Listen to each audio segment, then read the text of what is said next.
क्या खेला यार के नए एपिसोड के साथ आपका होस्ट सुफियान खान हाजिर है। और आज हमने इनवाइट किया है अपने एक स्पेशल गेस्ट को जो पाकिस्तान सुपर लीग के मैचेस के दौरान कमेंट्री कर रहे हैं और जिनकी आवाज आपकी समातों से गुजरती है। जी हाँ, हम बात कर रहे हैं अकील समद की। कैसे हैं अकील?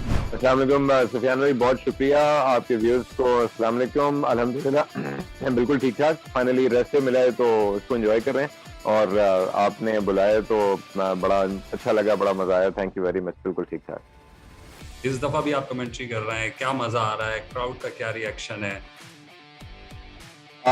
कमेंट्री बिल्कुल कर रहे हैं और असल में थ्रू आउट अल्हम्दुलिल्लाह तकरीबन हर मैच में ही जो कि थ्रू आउट पहले पीएसएल से अब तक होते हैं उसमें करने का इत्तेफाक हुआ है। अब तक जो सच्ची बात है उसमें मुझे लग रहा है कि थोड़ा सा इस मरतबा जो है ना फीवर वो कम रहा है। उसमें कोविड की वजह से जो कराची में नंबर्स रखे गए थे उसकी वजह हो सकती है। उसके अलावा लोगों की मसरूफियात हो सकती है। कराची में लगातार मैचेस और मेरे ख्याल से इस दफा की पीएसएल में मेरे ख्याल से इसका होना और ज्यादा इंपॉर्टेंट है बनस्बत इसके कि ये कैसी होती है। तो खैर खैरियत से पूरी हो जाए, बाकी अप्स एंड डाउन्स तो आते रहते हैं। आपको पता है कराची किंग्स जो है वो अभी तक तो नाकाम रही है। 5 मैच खेले, 5 के 5 हार। जी जी। तो उनका रिएक्शन क्या? बिल्कुल बिल्कुल, आपकी बात बिल्कुल ठीक है। जो नेशनल स्टेडियम कराची की अपनी एक फील आती है वो आपको हो सकता है कि एक बायस फीलिंग हो, क्योंकि बचपन से यहीं पे क्रिकेट खेली देखी, अब उसको अल्हम्दुलिल्लाह कवर करने का मौका मिलता है। और वो जो कराची का सपोर्टिव क्राउड होता है, मुझे 2005 का वो 2004 का बल्कि वनडे इंटरनेशनल याद है जब इंडिया बड़े गैप के बाद आया था और यहाँ पर उन्होंने 350 का टारगेट दिया था। पाकिस्तान तकरीबन उसको चेस कर गया था, करीब करीब एंड में जाके वो कुछ 2-4 रन से रह गया। मोइन खान, अब्दुल रज़ाक, इन सब ने बड़ी शानदार इनिंग्स खेली थी।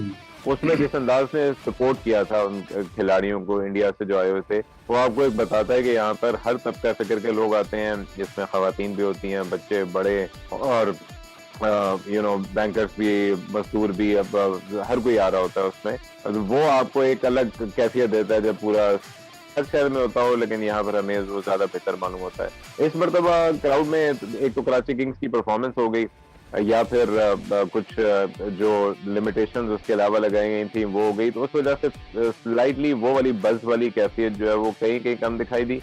आप किस टीम को ज्यादा सपोर्ट कर रहे थे खुद पर्सनली? जो सच्ची बात है अभी तक तो मुझे एक कोटा ग्लैडिएटर के साथ आपको ऑटोमेटिक सी अटैचमेंट हो जाती है। वो सरफराज पता की वजह से। नहीं या सरफराज भी हैं उसमें, उनके मालिक भी हैं, आपने शायद उनको देखा हो, नदीम उमर साहब बड़ी मिलनसार किस्म के आदमी हैं। और इसके अलावा भी जो फाइटिंग टीम आपको शुरू से नजर आती है, तो वो एक आपको बाय डिफॉल्ट जो टीम अच्छी लगती है वो कोटा ग्लैडिएटर लग रही होती है इस मरतबा। लेकिन मुझे फील हो रहा है कि तो थोड़ी सी गलतियां वो ज्यादा कर रहे हैं, जिसमें फर्स्ट एंड फॉरमोस्ट वो जो हम सब के सुपरस्टार हैं शाहिद अफरीदी, उनको उन्होंने टीम में शामिल करके और फिर उनको खिला खिला के जो है ना अपना एक बैलेंस उन्होंने खराब कर दिया।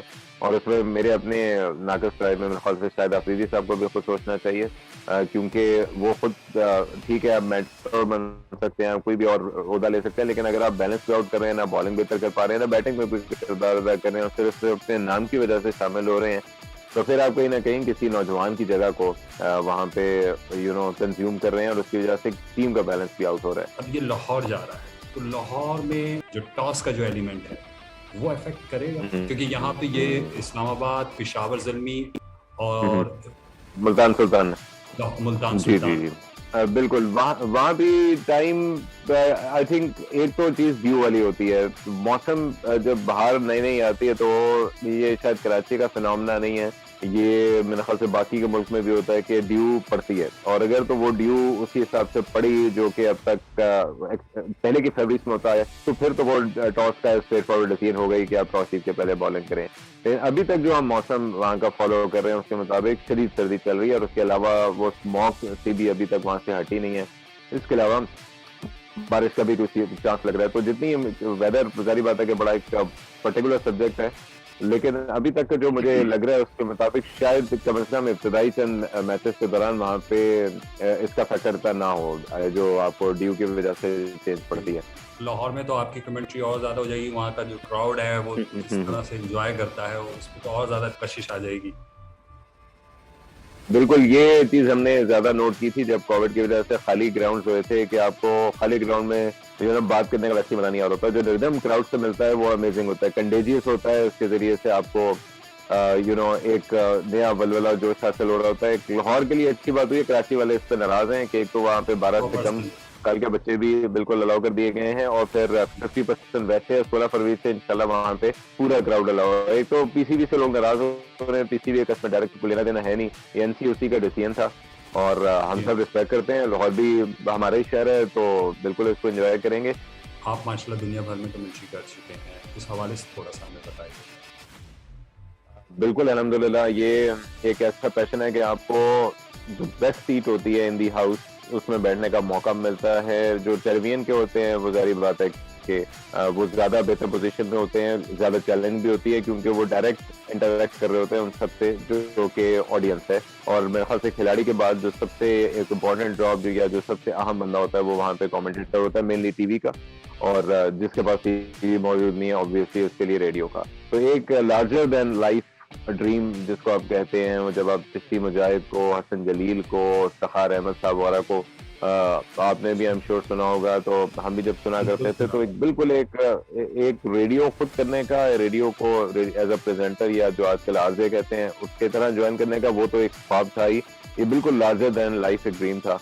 तो 2004 में एज एन आरजे एक प्राइवेट रेडियो स्टेशन पे मैं जरा शामिल हुआ, तो वो बजाते खुद एक बहुत बड़ी अचीवमेंट थी मेरे लिए। लेकिन उस वक्त एक रेडियो था अपना कराची एफएम 107 जिनके पास डोमेस्टिक क्रिकेट के सारे राइट्स हुआ करते थे, और वो एक नया फिनोमेना था as compared to radio Pakistan.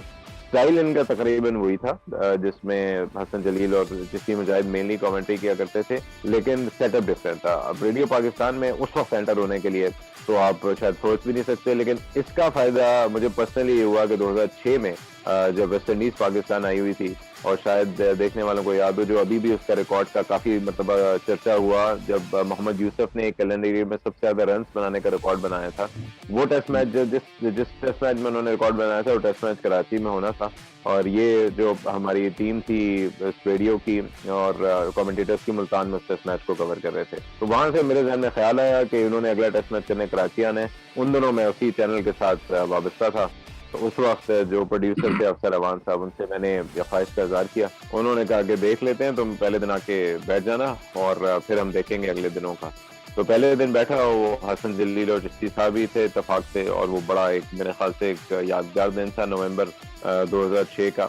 और उसके बाद लेकिन वो दिन अच्छा गुजरता, और उसके बाद उन्होंने पूरे टेस्ट मैच करने की इजाजत दी, और वो अल्हम्दुलिल्लाह ठीक हो गया। जारी बात है कि आप पहली मरतबा कोई चीज करते हैं और इतने बड़े नामों के साथ कर रहे हो, तो वैसे ही आप थोड़ा सा उनके शेडो में रह के काम करते हैं। तो वो उसके साथ किक ऑफ हो गया था, लेकिन कंटिन्यूटी कोई खास नहीं थी। मैं जो प्रेजेंटर वाला काम है उसको मैंने जारी किए रखा, और फिर अगले साल साउथ अफ्रीका आई, फिर उसी तरह एक टेस्ट मैच किया।